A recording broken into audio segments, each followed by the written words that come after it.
Hi friends, welcome back to ಶ್ರೇಯಮ್ಮನ YouTube channel.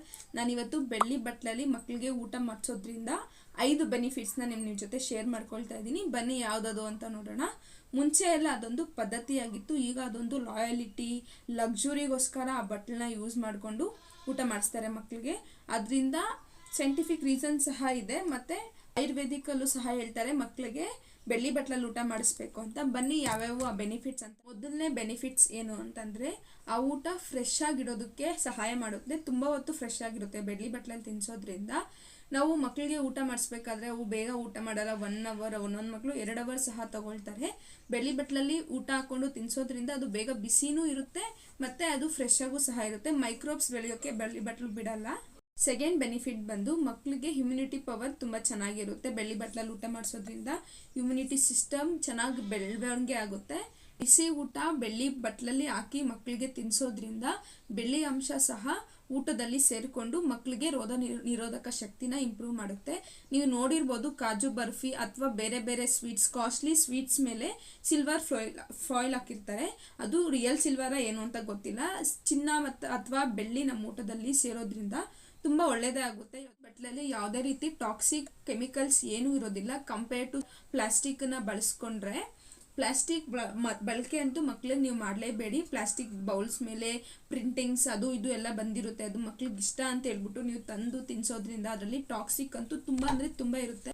ಬೇರೆ ಮೆಟಲ್ಸ್ಗೆ compare ಮಾಡಿಕೊಂಡ್ರೆ ಬೆಳ್ಳಿಯಲ್ಲಿ ಮಕ್ಳಿಗೆ ಊಟ ಮಾಡಿಸೋದ್ರಿಂದ ತುಂಬ ಅಂದರೆ ತುಂಬ ಒಳ್ಳೆಯದಾಗುತ್ತೆ. ಬೆಳ್ಳಿ ಬಟ್ಲಲ್ಲಿ ಮಕ್ಳಿಗೆ ಊಟ ಮಾಡಿಸೋದ್ರಿಂದ ಮಕ್ಕಳ ಬಾಡಿ ಟೆಂಪರೇಚರ್ ಸಹ ಡಿಕ್ರೀಸಲ್ಲಿ ಇರುತ್ತೆ. ಯಾವುದೇ ಕಾರಣಕ್ಕೂ ಇನ್ಕ್ರೀಸ್ ಆಗೋದಿಲ್ಲ. ಯಾಕಂದರೆ ಬೆಳ್ಳಿ ನಮ್ಮ ಬಾಡಿಗೆ ಎಂಟರ್ ಆಗಿ ಅದು ಮೇಂಟೈನ್ ಮಾಡುತ್ತೆ. ಅದರಲ್ಲಿ ಕೂಲಿಂಗ್ ಪ್ರಾಪರ್ಟೀಸ್ ಇರೋದ್ರಿಂದ ಡಾಕ್ಟರ್ಸ್ ಮತ್ತು ಆಯುರ್ವೇದಿಕಲ್ಲೂ ಸಹ ಸಜೆಸ್ಟ್ ಮಾಡ್ತಾರೆ, ನಮಗೂ ಸಹ ಸಜೆಸ್ಟ್ ಮಾಡ್ತಾರೆ. ಮಕ್ಕಳಿಗೆ ನಾವು ರೋಗ ನಿರೋಧಕ ಶಕ್ತಿ ಕಮ್ಮಿ ಇರೋದ್ರಿಂದ ನಾವು ಬೆಳ್ಳಿ ಬಟ್ಲಲ್ಲಿ ಊಟ ಮಾಡಿಸಿದ್ರೆ ತುಂಬ ಒಳ್ಳೆಯದು.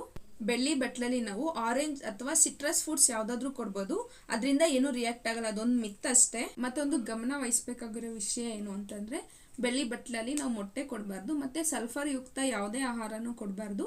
ಅದು ಬೆಳ್ಳಿ ಜೊತೆ ರಿಯಾಕ್ಟ್ ಆಗಿ ಬೇರೆ ಟೇಸ್ಟ್ ಮತ್ತು ಬೇರೆ ಕಲರ್ಗೆ ಟರ್ನ್ ಆಗಿಬಿಡುತ್ತೆ. ಅದು ಅಷ್ಟು ಒಳ್ಳೆಯದಲ್ಲ ಮಕ್ಕಳಿಗೆ. ಹಾಗಾಗಿ ಸಲ್ಫರ್ ಯುಕ್ತ ಆಹಾರವನ್ನು ಏನನ್ನು ಬೆಳ್ಳಿ ಬಟ್ಲಲ್ಲಿ ಕೊಡು. ಮತ್ತೊಂದು ಬೆಳ್ಳಿಯ ಪ್ರಾಮುಖ್ಯತೆ ಏನು ಅಂತಂದರೆ, ಅದರಲ್ಲಿ ಬ್ಯಾಕ್ಟೀರಿಯಾ ಫ್ರೀ, ಒಂಚೂರು ಬ್ಯಾಕ್ಟೀರಿಯಾ ಇರೋದಿಲ್ಲ. ನಾವು ಸ್ಟೀಲ್ ಅಥವಾ ಪ್ಲಾಸ್ಟಿಕ್ ಅಲ್ಲಿ ನಾವು ಮಕ್ಕಳಿಗೆ ಊಟ ಮಾಡಿಸ್ಬೇಕು ಅಂದರೆ ಅದನ್ನ ಸ್ಟೆರಿಲೈಸ್ ಮಾಡಿ ಮಕ್ಕಳಿಗೆ ಕೊಡಬೇಕು. ಬಟ್ ಬೆಳ್ಳಿ ಯೂಸ್ ಮಾಡೋದ್ರಿಂದ ಸ್ಟೆರಿಲೈಸ್ ಮಾಡೋ ಅವಶ್ಯಕತೆನೂ ಇಲ್ಲ. ನಾರ್ಮಲ್ ಆಗಿ ನಾವು ಏನು ಡಿಟರ್ಜೆಂಟ್ ಯೂಸ್ ಮಾಡಿ ಪಾತ್ರೆ ಎಲ್ಲ ತೊಳಿತೀರೋ ಅದರಲ್ಲೇ ಬೆಳ್ಳಿ ಬಟ್ಲನ್ನ ವಾಶ್ ಮಾಡಿ ಮಕ್ಕಳಿಗೆ ಊಟ ಮಾಡಿಸ್ಬೋದು.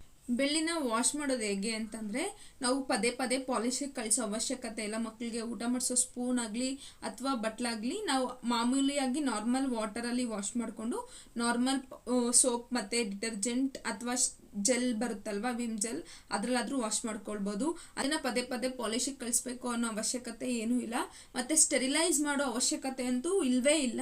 ನಾವು ಬೆಟರ್ ಅಂತಂದರೆ ಬಿಸಿ ನೀರಲ್ಲಿ ವಾಶ್ ಮಾಡಿ ಮಕ್ಕಳಿಗೆ ಊಟ ಮಾಡಿಸಿ ಅಷ್ಟೇ ಹೊರತು ಪಾಲಿಶಿಗೆ ಕಳಿಸೋದು, ಪದೇ ಪದೇ ಸ್ಟೆರಿಲೈಸ್ ಮಾಡೋದು ಅವೆಲ್ಲ ಏನೂ ಮಾಡೋಕ್ಕೆ ಹೋಗಬೇಡಿ. ಅದರಲ್ಲಿ ಟಾಕ್ಸಿಕ್ ಫ್ರೀ ಮತ್ತು ಕೆಮಿಕಲ್ ಫ್ರೀ ಇರೋದ್ರಿಂದ ಬೆಳ್ಳಿನ ಮಕ್ಕಳಿಗೆ ಉಪಯೋಗಿಸಿ. ಬೆಳ್ಳಿ ಬಟ್ಲಲ್ಲಿ ಮಕ್ಕಳಿಗೆ ಊಟ ಮಾಡಿಸೋದ್ರಿಂದ ಅದರಲ್ಲಿ ತುಂಬ ಹೆಲ್ತ್ ಬೆನಿಫಿಟ್ಸ್ ಇದೆ.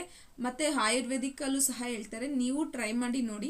ಬೆಳ್ಳಿನ ಮಕ್ಕಳಲ್ಲಿ ಯಾವ ರೀತಿ ಯೂಸ್ ಮಾಡಬೇಕು ಅಂತ ನೋಡೋಣ ಬನ್ನಿ. ಈಗ ಬೆಳ್ಳಿ ಬಟ್ಲು ನಾವು ಪರ್ಚೇಸ್ ಮಾಡಬೇಕಾದ್ರೆ ಯಾವುದೇ ರೀತಿ ಡಿಸೈನ್ಸ್ ಏನೂ ಇರಬಾರ್ದು. ಅದರಲ್ಲಿ ನೋಡಿ, ಈ ರೀತಿ ಈ ಬಟ್ಲು ನಮಗೆ ನೋಡಿ, ಈ ರೀತಿ ಸ್ಪೂನಲ್ಲೂ ಸಹ ಇದೇ ರೀತಿ ಡಿಸೈನ್ ಏನೂ ಇರಬಾರ್ದು. ಮತ್ತು ನಮಗೆ ಚಂಬುನ ಗಿಫ್ಟ್ ಮಾಡಿದ್ದಾರೆ ನೋಡಿ. ಅದರಲ್ಲಿ ಯಾವುದೇ ರೀತಿ ಡಿಸೈನ್ ಏನೂ ಇರಬಾರ್ದು. ಆ ಥರದ ಪರ್ಚೇಸ್ ಮಾಡಬೇಕು. ಒಬ್ಬೊಬ್ಬರ ಮನೇಲಿ ಗಿಫ್ಟ್ ಆಗಿ ಸಹ ಒಬ್ಬೊಬ್ಬರು ಕೊಡ್ತಾರೆ. ಇದು ನನ್ನ ಮಗನಿಗೆ ಗಿಫ್ಟ್ ಆಗಿ ಸಿಕ್ಕಿರೋದು. ಮತ್ತು ಇನ್ನೊಂದು ಗಮನ ವಹಿಸ್ಬೇಕಾಗಿರೋ ವಿಷಯ ಏನಪ್ಪ ಅಂತಂದರೆ, ಯಾವುದೇ ರೀತಿ ಶಾರ್ಪ್ ಎಡ್ಜಸ್ ನೋಡಿ, ಇಲ್ಲಿ ಬಟ್ಲಲ್ಲಿ ಇಲ್ಲಿ ಶಾರ್ಪ್ ಎಡ್ಜಸ್ ಏನಾದರೂ ಇದ್ದರೆ ಆ ಥರದನ್ನು ತಗೊಳ್ಬಾರ್ದು. ಮತ್ತು ಸ್ಪೂನಲ್ಲಿ ಸಹ ಈ ಥರ ಇರ್ತಿತ್ತಲ್ವ, ಇದು ಶಾರ್ಪಾಗಿ ಏನೂ ಇಲ್ಲ, ನಾರ್ಮಲ್ ಆಗೇ ಇದೆ. ಶಾರ್ಪಾಗಿರೋ ಗ್ಲಾಸ್ ಅಥವಾ ಸ್ಪೂನ್ ಏನೂ ತಗೊಳ್ಬಾರ್ದು. ನೀವು ಫಸ್ಟು ಮಗುಗೆ 6 ಮಂತ್ಸ್ ಆದಮೇಲೆ ಸಾಲಿಡ್ ಸ್ಟಾರ್ಟ್ ಮಾಡಬೇಕು ಅಂದರೆ ಬಟ್ಲು ಮತ್ತು ಸ್ಪೂನ್ ಮತ್ತು ಗ್ಲಾಸ್ ತೊಗೊಂಡ್ರೆ ಸಾಕು. ನೀವು ದೊಡ್ಡವ್ರು ಆತ ಮಕ್ಕಳು ದೊಡ್ಡವ್ರು ಆತ ನೀವು ಬೇಕಿದೆ ಪ್ಲೇಟಲ್ಲಿ ಸಹ ಮಕ್ಕಳಿಗೆ ಊಟ ಮಾಡಿಸೋದಕ್ಕೆ ಪ್ಲೇಟ್ ತಗೊಳ್ಬೋದು. ಬೆಳ್ಳಿ ಬಟ್ಲು ಸ್ಪೂನು ಹತ್ರದವ್ರು ಯಾರಾದರೂ ನಾಮಕರಣ ಅಥವಾ ಮಗುನ ಫಸ್ಟ್ ಟೈಮ್ ನೋಡೋದಕ್ಕೆ ನಮ್ಮ ಕಡೆ ತಂದುಕೊಡ್ತಾರೆ. ನನ್ನ ಮಗನಿಗೂ ಸಹ ಬೆಳ್ಳಿ ಬಟ್ಲು ಮತ್ತು ಸ್ಪೂನು ಗಿಫ್ಟ್ ಆಗೇ ಸಿಕ್ಕಿರೋದು. ನೀವು ಈ ವಿಡಿಯೋ ನೋಡ್ತಾ ಇದ್ದೀರಾ ಅಂತಂದರೆ ನಿಮ್ಮ ಮನೇಲಂತೂ ಒಂದು ಪುಟ್ಟ ಪಾಪು ಇದ್ದೇ ಇರುತ್ತೆ. ಇದೇ ರೀತಿ ಮಕ್ಕಳಿಗೆ ಉಪಯೋಗ ಆಗುವಂಥ ಮಾಹಿತಿನ ನಾನು ನಿಮ್ಮ ಜೊತೆ ಶೇರ್ ಮಾಡ್ಕೊಳ್ತೀನಿ. ಮತ್ತು ಡೈಲಿ ವ್ಲಾಗ್ಸ್ ಮತ್ತು ನನ್ನ ಲೈಫ್ ರೂಟೀನ್ ಹೇಗಿರುತ್ತೆ, ಡೈಲಿ ರೂಟೀನ್ ಹೇಗಿರುತ್ತೆ, ನನ್ನ ಬೇಬಿ ಡೈಲಿ ರೂಟೀನ್ ಹೇಗಿರುತ್ತೆ ಅವನ್ನೆಲ್ಲ ನಾನು ನಿಮ್ಮ ಜೊತೆ ಶೇರ್ ಮಾಡ್ಕೊಳ್ತೀನಿ. ಪ್ಲೀಸ್ ನಮ್ಮ ಚಾನಲ್ನ ಸಬ್ಸ್ಕ್ರೈಬ್ ಮಾಡ್ಕೊಳ್ಳಿ. ಮತ್ತು ನಿಮ್ಮ ಫ್ರೆಂಡ್ಸ್ ಆ್ಯಂಡ್ ಫ್ಯಾಮಿಲಿಯಲ್ಲಿ ಯಾರಾದರೂ ನ್ಯೂ ಮಮ್ಮೀಸ್ ಇದ್ದರೆ ಅಥವಾ ನಿಮ್ಮ ಫ್ರೆಂಡ್ಸ್ಗೆ ನಿಮ್ಗೆ ಯಾರಿಗಾದ್ರೂ ಸಜೆಸ್ಟ್ ಮಾಡಬೇಕು ಅಂತ ನಿಮ್ಗೆ ಅನಿಸಿದ್ರೆ ಅವ್ರಿಗೆ ನಮ್ಮ ಚಾನಲ್ನ ಸಜೆಸ್ಟ್ ಮಾಡಿ. ಪ್ಲೀಸ್ ನಮ್ಮನ್ನು ಬೆಳೆಸಿ ಮತ್ತು ಲೈಕ್ ಮಾಡಿ. ಈ ವಿಡಿಯೋ ಹೇಗಿದೆ ಅಂತ ತಪ್ಪದೆ ಕಮೆಂಟ್ ಮಾಡಿ ತಿಳಿಸಿ. ನೀವು ಲೈಕ್ ಮಾಡೋದ್ರಿಂದ ಈ ವಿಡಿಯೋ ತುಂಬ ಚೆನ್ನಾಗಿದೆ ಅಂತ ಬೇರೆಯವರು ಸಹ ಓಪನ್ ಮಾಡಿ ನೋಡ್ತಾರೆ. ಹಾಗಾಗಿ ಪ್ಲೀಸ್ ಲೈಕ್ ಮಾಡಿ, ಸಪೋರ್ಟ್ ಮಾಡಿ. Thank you for watching. ನಾಳೆ ಮತ್ತೊಂದು ಹೊಸ ವಿಡಿಯೋದೊಂದಿಗೆ ಮತ್ತೆ ಸಿಗೋಣ. ಅಲ್ಲಿವರೆಗೂ ಬಾಯ್.